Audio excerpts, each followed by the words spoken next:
Você já esteve em um lugar cheio de pessoas e ainda assim sentiu que ninguém te via? Essa sensação, ela é dolorosa, silenciosa, mas muito mais comum que a gente imagina. Hoje a gente vai falar sobre a dor de se sentir invisível, mesmo cercado de gente. Antes de qualquer coisa, sejam todos bem-vindos a mais um episódio do Terapod. Para quem não me conhece, muito prazer, eu sou Monique Cervantes. Prazer, eu sou a Beatriz Sestari. E eu sou Ana Cristina Quintans. E tem coisa pior do que a gente estar rodeada de pessoas e ainda assim se sentir completamente sozinha? E isso não é drama, né? A neurociência explica. Quando a gente se sente assim, o nosso cérebro ele ativa áreas que são compatíveis às mesmas áreas da dor física. Então, o corpo literalmente sente essa dor de estar rodeado e ainda assim se sentir sozinho. Quantas vezes a gente passa por isso? Né? Assim, a gente tem a questão da invisibilidade quando a gente está no meio social. A gente tem a invisibilidade quando a gente, de repente, trabalha e ninguém nota a nossa presença ou a nossa ausência. A gente tem essa invisibilidade, ela aparece em várias áreas da nossa vida, né?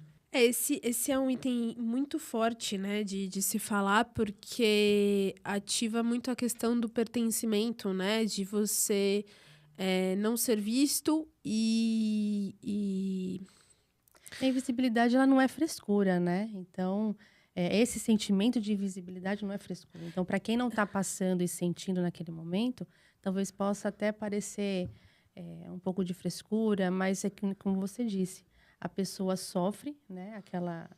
Tem aquela sensação literalmente física de dor. E às vezes a pessoa não percebe que também ela se coloca em situações para se sentir invisível, mas não de uma forma proposital, talvez, né? É como ela se sente por dentro, né? Na verdade, ela está ali por algum motivo, talvez se escondendo, ou medo de se expor, e ela vai se colocando também, algumas vezes, em situações que as pessoas acabam não notando, né? E esse passo de ter que sair desse anonimato, ou ousar um pouquinho mais, que acaba sendo um ambiente talvez hostil e dá até um pouco de medo.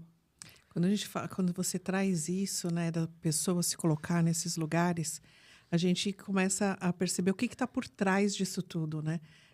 Vou me colocar numa posição mais invisível, né? Como que foi a infância, né? Quantas vezes aquela criança foi silenciada, foi excluída, ou porque tem irmãos que precisam de mais atenção, um irmão doente, ou um irmão mais novo, ou um irmão mais velho que traz mais problema, e aquela criança ela acaba sendo deixada de lado, sendo excluída, invalidada.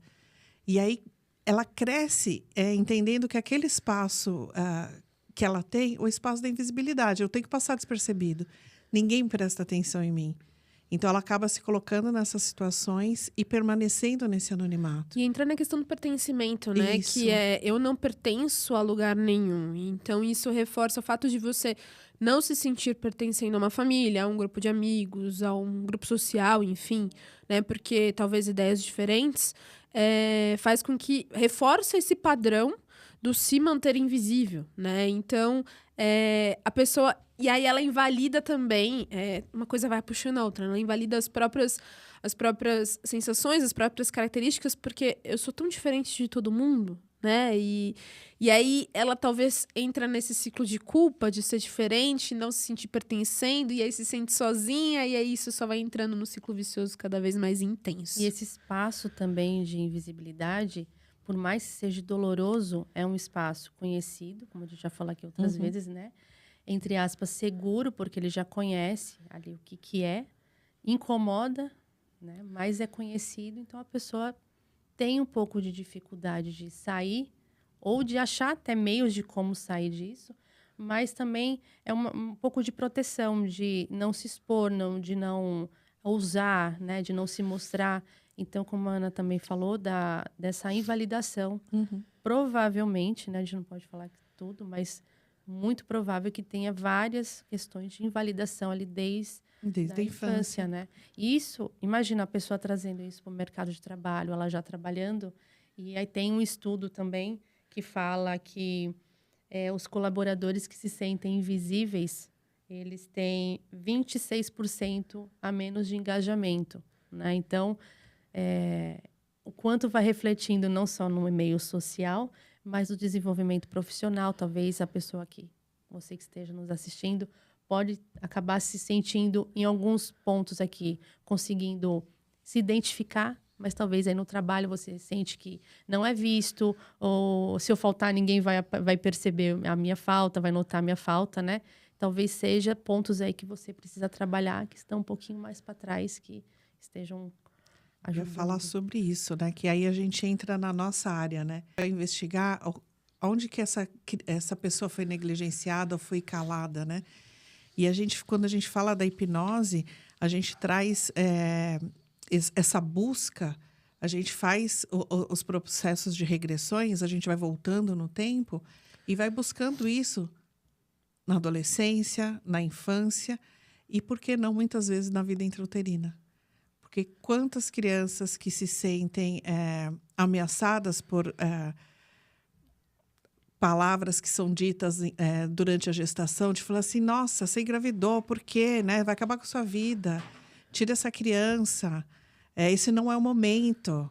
Então, a criança acaba absorvendo aquilo. Fala assim, então, deixa eu ficar quieto, porque se eu não ficar quieto, alguém vai me tirar daqui de dentro. Só ter uma dúvida ali já desperta isso, Já né? traz não precisa ter uma rejeição, né? Às vezes não é a rejeição, mas são comentários. Aí fala assim, não, é perigoso. Se eu me mostrar, é perigoso.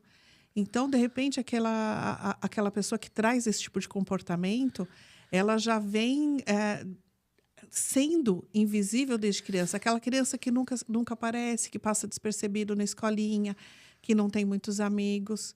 Então, por que ela se sente tão ameaçada assim? Eu tenho que ficar invisível porque é perigoso me mostrar. Então, a gente não tem é que só uma ressignificar. solidão, né? Assim, deixar isso muito claro, né? Que não é só uma solidão de se sentir sozinho. É a sensação da falta de conexão real, né? De estar de fato conectado com pessoas. Então, existe uma grande diferença de estar... Isso é muito importante das pessoas pararem para refletir, né? Existe uma diferença de você estar num ambiente com várias pessoas, por exemplo, trabalhar numa grande empresa que tem, sei lá, 500 pessoas dentro da empresa e, de fato, ter conexões reais com as pessoas ali dentro, né? Porque são as conexões reais que geram esses vínculos, que geram essa sensação de pertencimento, né? Uma coisa muito interessante que eu vi num estudo neurocientífico, eu gosto muito de ir para essa área, né, da neurociência, então eu sempre vou ter esse viés de neurociência, mas é muito interessante porque essa solidão crônica, essa falta de conexão real, ela aumenta significativamente os níveis de cortisol, e ela aumenta muito a questão inflamatória sistêmica. Então, isso afeta, inclusive, o nosso sistema imunológico. Então, é muito interessante o tanto que essa falta de conexão real, ela interfere no nosso corpo, além de, a gente já falou isso no começo, né? Ativa áreas do cérebro que são responsáveis pela dor física. Então, a pessoa sente a dor no corpo de não ter conexões reais. É maluco, né? É muito doido, né? Tem que tomar cuidado também, a gente falar agora um pouco de criança, né? De confundir, porque esse sentimento, para o adulto, já é difícil dele entender que ele se sente nessa posição, até entender que se sentir invisível, tudo. Para a criança, fica um pouco mais difícil, porque ali pode se confundir com a pessoa que é muito vergonhosa, né? Introvertida, que é o jeitinho dela, e que a criança não consegue expor, que realmente, na verdade, ela não está se sentindo pertencente ali, ela se sente invisível. É como se os amiguinhos ali não ligassem para ela, né? A brincadeira dela não é a mais legal, não é mais divertida entre os amigos. E também começa as comparações. Porque quando a criança se sente ali, eu acredito, invisível, ela começa a perceber as outras que não são invisíveis e começa a se comparar. Por quê? O que eu estou fazendo de errado? Ou quer fazer igual, ou acaba se fechando cada vez mais nesse mundinho, né? Então, tem essa questão da comparação que tem que tomar também muito cuidado e quem é papai e mamãe ficar de olho e começar a conversar mais, porque criança fala, né? Então, a gente tem que dar abertura, tem crianças que falam mais, outras menos, mas dando essa voz também, porque hoje a gente sabe disso, mas talvez quando você, mamãe aí, estava grávida, teve algum sentimento que acabou não tendo controle disso, não sabia que poderia fazer mal, não se sentir culpada, mas agora ter esse olhar também com as crianças, né? E ensinar as crianças a falar sobre os sentimentos, porque criança não tem esse vocabulário. Elas sentem, mas elas não sabem dar um nome. Então, deixar a criança se expressar para poder ensinar ela qual o nome de eu tô triste porque eu queria brincar e eu não pude, eu me sinto sozinha, eu me sinto deixada de lado dentro da escola. Então, trazer, escutar o que a criança tem a dizer para poder ensinar ela como falar sobre os seus sentimentos, como dar nome para aquilo que ela está sentindo, né? Acho que também isso é bem importante. Muito importante. É um meio, né, para a criança ela se Sim, expressar sim. em vários aspectos. É perfeito. Uhum. E aí, como que a gente busca melhorar essa sensação de não só não pertencimento, mas de invisibilidade mesmo, né? De não estar conectado com nada, com ninguém, porque isso a longo prazo é super problemático, né? As pessoas, elas tendem a ter mais depressão, e os estudos comprovam isso, né? Que aumenta significativamente a taxa de depressão a longo prazo, a taxa de isolamento cada vez mais, e, enfim, e coisas mais graves a longo prazo, né? Então, qual seria o caminho aí pra gente tratar e evitar que isso fique cada vez mais crônico? Então, tem alguns sinais que a gente pode já observar, né? Eu até fiz umas anotações, eu vou ler um pouquinho. Os sinais de que você pode estar vivendo nessa dor e talvez não esteja percebendo. Então, se sentir sozinho, como eu disse no começo mesmo, em ambientes lotados, né? Então, você está não dentro da casa já cheio de gente, não precisa ser você disse, uma empresa, talvez que seja onde tem muitos funcionários, e lógico, você vai ser mais um ali, mas você estando na sua casa, por exemplo, já com a sua família reunida, e você se sentir isolado, se sentir sozinho, ali já é um sinal que você tem que começar a perceber. Então, sentir que as suas ideias ou sentimentos não são validados, foi o que a gente falou. Então, começa a perceber se realmente as suas ideias que você está tentando apresentar no trabalho, no dia a dia, nos amigos, não está conseguindo ser ouvido, né? Então, essa sensação de que as ideias também elas não são validadas, né? Não estão sendo valorizados.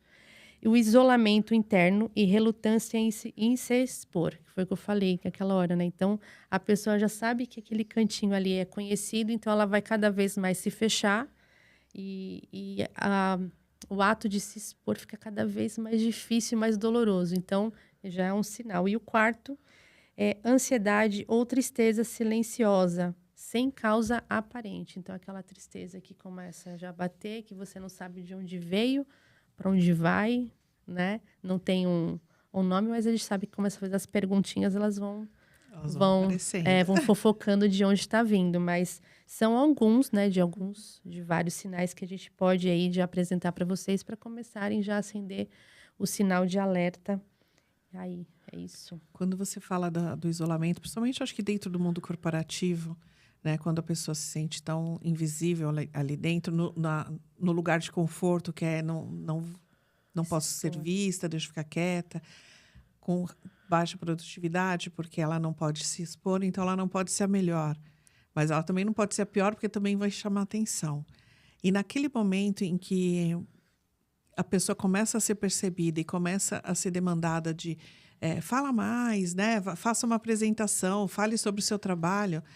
Essa crise de ansiedade, esse estado de ansiedade, ele tende a subir num nível que a pessoa pode até travar. Então, chega naquele momento que a pessoa começa a passar mal. Vira pânico, né? Pânico, porque eu tenho que me expor, eu tenho que me apresentar, eu tenho que falar do que eu estou fazendo, porque entrou alguém novo e eu tenho que explanar sobre o assunto. Ou alguém que percebe que a pessoa está há muito tempo na empresa, assim, vamos trazer ela para cima, né? Que ela está ali no meio do caminho, né? Então, vamos ver se ela sobe. E aí, a pessoa entra nas crises de pânico. As oportunidades também que ela vai perdendo, exatamente, né? De crescer, porque cada vez mais que você quer crescer ali, de se desenvolver na empresa, mais responsabilidades, mais exposição também vai tendo, né? E fica realmente, como você disse, fica ali no mediano, né? Não pode nem mais nem menos. Mas eu acho que tudo começa, na verdade, a pessoa, ela nem tem tanto esse padrão de se isolar no começo. Eu acho que Ela começa com essa sensação de não sou ouvida, ninguém tá me percebendo, então já que ninguém me percebe, vou ficar sozinha, isolada. E aí ela entra nesse padrão, Sim. nessa zona de conforto, e aí começa a se isolar de fato, né? Intencionalmente, né? Eu lembrei de uma paciente que eu atendi essa semana e ela trazia justamente isso. Ela falava que ela não tinha problema no trabalho, mas ela estava com problema com bebida. E aí, o que ela fazia? Se ela bebia, no dia seguinte ela acordava e falava, não vou trabalhar, ressaca moral, porque eu bebi muito ontem? E aí ela deixava de trabalhar. Ela estava numa posição de comando, as palavras dela foi, eu não sei o que viram em mim, mas me colocaram lá para coordenar. E eu não tenho estudo para isso. E aí eu estou naquele lugar e como que eu vou voltar para a invisibilidade? Então eu começo a não trabalhar. Eu começo a não ir. Eu começo a beber demais para não ter condições no dia seguinte de trabalhar. Começa a entrar num processo de autossabotagem, né? Exatamente. Os recursos, né? Para ir se auto-sabotando. Que era justamente o que ela tinha. Então, num primeiro momento, ela nem conseguia perceber que ela está com problema com a bebida por conta disso, porque ela bebe todos os dias. E muitas das vezes ela deixa de trabalhar no dia seguinte. Eu ainda questionei se assim, mas se você não vai presencial, você fica em home? Aí ela falou assim, não, eu só não vou. Aviso que eu não estou bem e não vou trabalhar. Porque aí ela fala que não é nem a ressaca do álcool, mas é a ressaca moral. Por que eu enfiei o pé na jaca ontem? Por que eu bebi demais? Mas ela bebe demais porque no dia seguinte ela não quer ir. Ela já vinha de alguns dias trabalhando nessa posição que chama atenção, de coordenação, de comando. E aí, não posso estar nesse lugar. Né? Então, é bem interessante como que a gente vai criando as formas de se sabotar, as formas a gente falava um pouquinho mais cedo, né, sobre a síndrome do impostor, da impostora, tava pensando né? sobre isso mesmo. Quantas camadas que tem nisso, né? É muito mais profundo do que só se sentir sozinho no meio de tanta gente, né? Tem todas essas questões das crenças limitantes por trás, né? Porque quando as pessoas procuram a terapia, quando elas nos procuram para hipnose, elas trazem, que eu falo que é o queijo ralado da macarronada, aquilo que ela está vendo, está por cima de tudo, né? Mas quantas coisas não estão escondidas atrás disso, né? É a ponta do iceberg. Exatamente. Ali, né? Eu particularmente gosto de dizer, é uma coisa que eu sempre falo para os meus pacientes, principalmente os da avaliação, né? Quando estão chegando para a gente apresentar, que a nossa mente ela tem 2 salas, né? A salinha do consciente, que é pequenininha, arrumadinha, e o porão gigantesco, cheio de entulho, que é o inconsciente. Então, assim, tanta coisa que a gente faz por causa do entulho que tá ali naquele porão e nem se dá conta, né? Tanta crença limitante que tá ali. E que tudo que tá ali no inconsciente que tá trazendo o resultado que ela tem na vida dela, né? Não achando aquela salinha que tá arrumada. Exatamente. Mas é tudo que tá ali. Eu brinco que o nosso inconsciente, ele guarda as coisas, né, dentro desse porão ou desse lugar. E eu falo que ele não fala para você o que ele tem lá dentro. Ele só avisa, tem coisa aqui que para você olhar, tá muito bagunçado aqui dentro. E ele fica só mandando sinais de alerta. E os sinais de alerta são justamente isso que a gente percebe, que está por cima de tudo, que está mais à vista, né? A sabotagem, o você se isolar, as crises de depressão, crises de ansiedade, o isolamento de tudo e de todos. Então, esses sintomas, né? Eu coloquei entre aspas, mas acho que não é nem entre aspas, né, são sintomas mesmo. Eles só vêm dar um alerta, assim, tipo, eu preciso olhar para dentro. Tem coisas dentro de mim que precisam ser vistas. Né? São os mensageiros do real problema, né? E aí é o perigo você focar só no sintoma, né? Você focar só na ansiedade ou só no... por isso é tão importante ir além do que se vê, né? Cavar para tirar a raiz do problema, né? Realmente puxar aquilo pela raiz, né? E aí a gente entra no como resolver, né? Que é, de fato, o primeiro de tudo é o autorreconhecimento. Perceber essa dor em você e falar, tudo bem, eu tenho essa dor, eu preciso resolver isso, porque isso está me causando problema. Então, é sempre o primeiro passo esse autorreconhecimento. Muito importante, né? E aí, posteriormente, entender que tá tudo bem não resolver isso sozinho, né? Que tá tudo bem precisar de ajuda para resolver algo. A gente sempre fala, e eu repito, nem a faca mais afiada risca o próprio cabo. Acho isso fantástico e é verdade. Então, ajudas, né? E buscar isso através, principalmente da terapia, né? E quando a gente fala dessa busca, hoje em dia, principalmente, que as pessoas estão muito imediatistas, entender que isso que você sente, que você está vendo, que você percebe, é o que está por cima, que tem coisas atrás. Então, ter a disponibilidade de entender que aquele início do processo é com aquilo que você traz. Porque é muito fácil a gente que trabalha com hipnose, a gente sabe disso. Bom, você quer resolver um problema? Então tá bom, a gente faz uma técnica. 5 minutos, 10 minutos, a gente resolve. Só que o que desperta depois? O que está atrás disso na hora que a gente tira essa camada? Então, quando a gente fala do processo de terapia convencional, a hipnose, é ter isso em mente. Que a gente vai iniciar o processo com aquilo que você traz, com aquilo que você apresenta, percebe, e a gente vai descobrindo o que está escondido por trás. Porque se a gente não resolve o que está escondido ali atrás, aonde se iniciou todo o problema, a gente vai incorrer nesses mesmos sintomas. Se não for esse, vai aparecer um semelhante. Se não vai ser um semelhante, vai trazer alguma outra coisa, porque a origem de tudo aquilo ainda está lá, machucada, sangrando. Sim. Trabalhar o sintoma, a causa, exatamente. Né? Então, se sentir invisível não quer dizer que você não importa, né? Então, é um convite aí para você fazer esse olhar para dentro, como a Bia disse, a Ana, em busca da tua essência, a tua verdadeira essência. Quando a gente faz essa limpeza que a Ana falou agora, a gente vai descobrindo a essência de cada um, né? O que é realmente ali valioso, e é uma jornada que vale a pena ser vivida, né? Então, é um convite que a gente faz, aproveitando, meninas. Chegaram algumas mensagens, a gente precisa falar nosso Instagram. Então, você que quer conhecer um pouco mais o nosso trabalho, no trabalho individual nosso, eu vou passar, a gente vai falar nosso Instagram, mas vai ficar aqui na descrição. Então, para saber sobre atendimentos, a gente faz trabalhos também em empresas, workshops, tem bastante coisa aí para vir legal. E para quem tiver interessado, é só entrar em contato com a gente. Tá certo? Pode falar. O meu arroba eu acabei de mudar, então tá Beatriz Hipnose. Eu acabei de mudar, tá? Recente. Eu tenho quase certeza que é isso, mas a gente vai colocar ele certinho na descrição. E você, Aninha? @Ana Cristina Rodrigues Quintanz, é o nome completo. E meu é @monique.gcervantes. Então é isso, meninas. Eu vou fazer um convite para todo mundo, se vocês chegaram até aqui, porque vocês acredito que gostaram do tema, né, do que foi abordado. Deixa nos comentários, vai contando pra gente o que vocês estão achando do conteúdo, de novos temas, né? Falam de onde vocês estão falando. Comenta se vocês se identificaram com alguma dessas dores, né? Era isso que eu ia falar. Comenta aqui se você já se sentiu sozinho no meio da multidão. E comenta aqui se você acha que você tem conexões reais e profundas ou se elas estão superficiais demais. Comenta aqui pra gente saber se você também passa por isso.